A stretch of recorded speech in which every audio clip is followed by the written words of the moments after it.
नमस्कार दर्शकों, मैं एस्ट्रोलॉजर निखिल आप सभी का स्वागत करता हूं दिव्य एस्ट्रो निखिल पर। आज के इस वीडियो में हम जानेंगे कि आपकी मनोकामना के अनुसार कौन से पवित्र चिन्ह आप अपने मंदिर में बनाएं जिससे शीघ्र आपकी इच्छा पूर्ण हो सके। साथ ही आप जानेंगे इन चिन्हों को बनाने की विधि, मुहूर्त और कुछ जरूरी सावधानियां जिनका आपको ध्यान रखना जरूरी होगा इन चिन्हों को बनाते वक्त। सबसे पहले हम यह जानते हैं कि यह सभी चिन्ह किस प्रकार कार्य करते हैं, इसके पीछे का लॉजिक क्या है। तो दर्शकों, हर देवी देवता, शक्ति और ग्रहों का कोई ना कोई ऐसा वर्ड, वर्ण या ऐसा अक्षर होता है जो उनको रिप्रेजेंट करता है और यही शब्द या चिन्ह संबंधित देवी देवताओं की शक्तियों को अपने अंदर समाहित किए होते हैं। अब दर्शकों, हम घर के मंदिर के बारे में बात करें तो घर के मंदिर में सभी देवी देवता निवास करते हैं। हमारे घरों में मंदिर सबसे पवित्र और शुद्ध जगह मानी जाती है। वास्तु शास्त्र के अनुसार घर में मंदिर होने से सकारात्मक ऊर्जा का प्रवाह होता है और नकारात्मक ऊर्जा दूर होती है। मंदिर में पूजा पाठ से सकारात्मक ऊर्जा का संचार घर में बना रहता है। अब दर्शकों, जैसे हम अपने घर के मंदिर में देवी देवताओं को स्थापित करते हैं और रोज जो हमारी पूजा होती है जिसमें समस्त प्रकार के विधि विधान होते हैं, मंत्रोच्चार, आरती और हमारे भगवान के प्रति पवित्र भावना, आस्था, यह सभी मिलकर हमारे घर के मंदिर में जो मूर्तियां मात्र हैं उनमें भगवान का वास करा देती हैं। और इसी प्रकार यह पवित्र चिन्ह जो संबंधित देवी देवताओं की शक्तियों को अपने अंदर समाहित किए होते हैं, जब हम इन्हें विधि विधान से बनाते हैं और रोजाना अपनी पूजा से उनको पॉजिटिव करते हैं तो यह सभी चिन्ह चमत्कारी प्रभाव दिखाते हैं और आपकी जो भी मनोकामनाएं हैं उनको पूर्ण करते हैं। तो दर्शकों, चलिए कार्यक्रम में आगे बढ़ते हैं और एक एक करके जानते हैं कौन से हैं वो पवित्र चिन्ह। इस बीच मेरा आपसे एक विनम्र निवेदन है कि यदि अब तक आपने मेरा चैनल सब्सक्राइब नहीं किया है तो कृपया मेरा चैनल सब्सक्राइब करें। साथ ही इस वीडियो को लाइक करें, शेयर करें और वीडियो पर कमेंट करें। आपका यह छोटा सा योगदान हमारे लिए बहुत बड़े प्रोत्साहन का कार्य करता है। यदि आपके घर में पैसों की किल्लत बनी रहती है और आप चाहते हैं कि आपके घर में धन धान्य की कमी ना हो, साथ ही अक्सर घर में परिवार में सदस्य बीमार रहते हैं और आप चाहते हैं कि आपके घर के सदस्य हमेशा स्वस्थ रहें, तो घर के मंदिर में पद्म कमल या फिर अष्टदल कमल का चिन्ह बनाएं। यह चिन्ह भगवान विष्णु और माता लक्ष्मी का प्रतीक माना जाता है।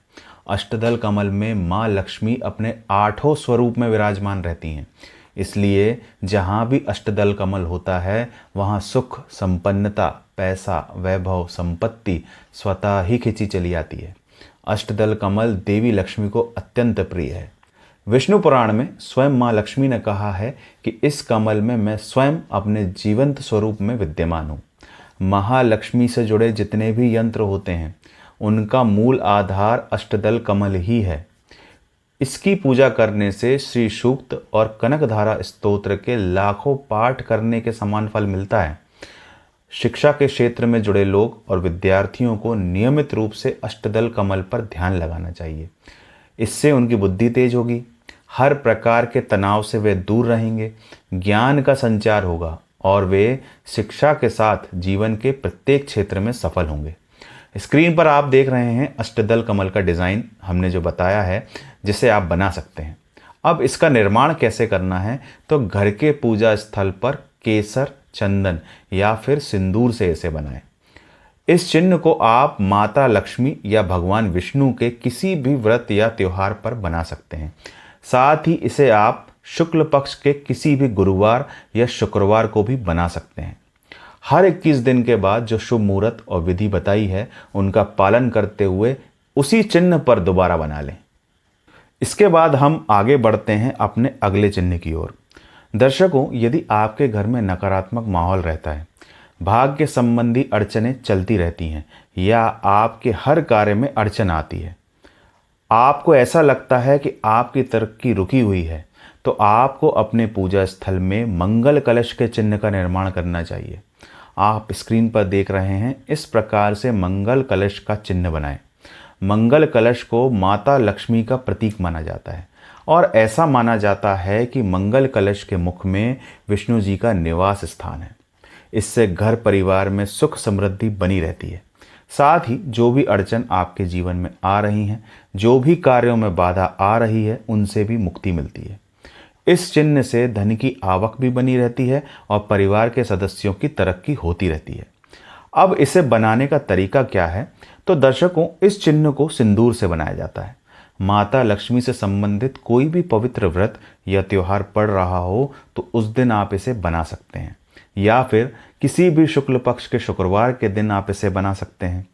हर 21 दिन के बाद जो मैंने शुभ मुहूर्त और विधि बताई है, उनका पालन करते हुए उसी चिन्ह पर दोबारा इसे बना लें। दर्शकों, अगला चिन्ह आपकी आर्थिक स्थिति को मजबूत बनाए रखने में आपकी मदद कर सकता है। साथ ही यदि आपके घर में पारिवारिक सदस्यों में लड़ाई झगड़े होते रहते हैं, घर में कलेश का माहौल होता है, घर में यदि आप संपन्नता चाहते हैं तो इसके लिए आपको श्रीम का चिन्ह बनाना चाहिए।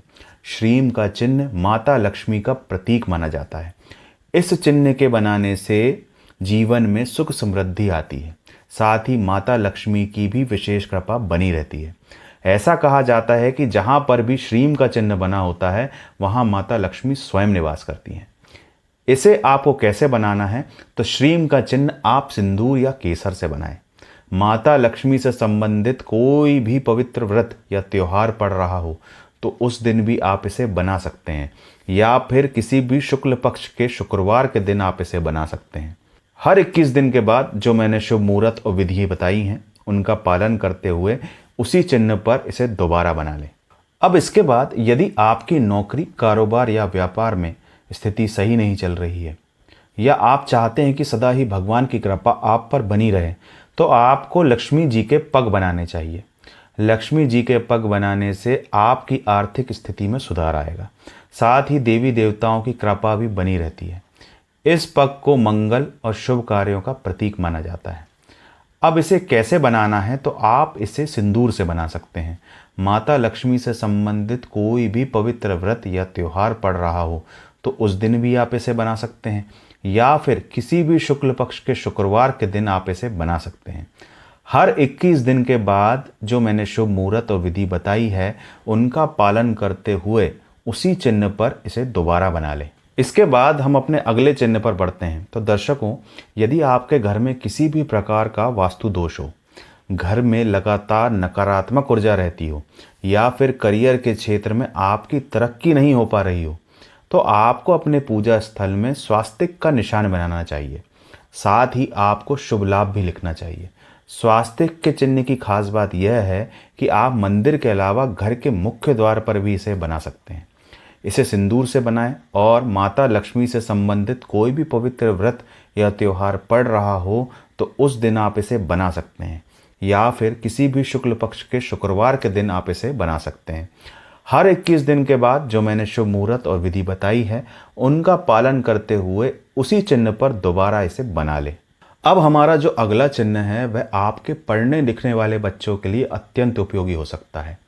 यदि आपके बच्चे की पढ़ाई में कोई दिक्कत आ रही है, या पढ़ाई से मन भटकता है, या पढ़ाई में एकाग्रता नहीं रह पाती है, तो आपको अपनी पूजा स्थल में ओम का चिन्ह बनाना चाहिए। पूजा स्थल पर ओम का चिन्ह बनाने से आपके बच्चों की स्मरण शक्ति और एकाग्रता में वृद्धि होती है। यदि घर परिवार में कोई तनाव चल रहा है तो वह भी दूर होगा। ओम का चिन्ह सामाजिक और पारिवारिक जीवन में चल रही समस्याओं का अंत करता है, साथ ही जीवन में तरक्की के मार्ग बनाता है। इसे आप कब कर सकते हैं? तो भगवान शिव से संबंधित किसी भी पवित्र व्रत या त्योहार के समय, जैसे उदाहरण के लिए अभी सावन का महीना चल रहा है, इसमें आप यह कार्य कर सकते हैं।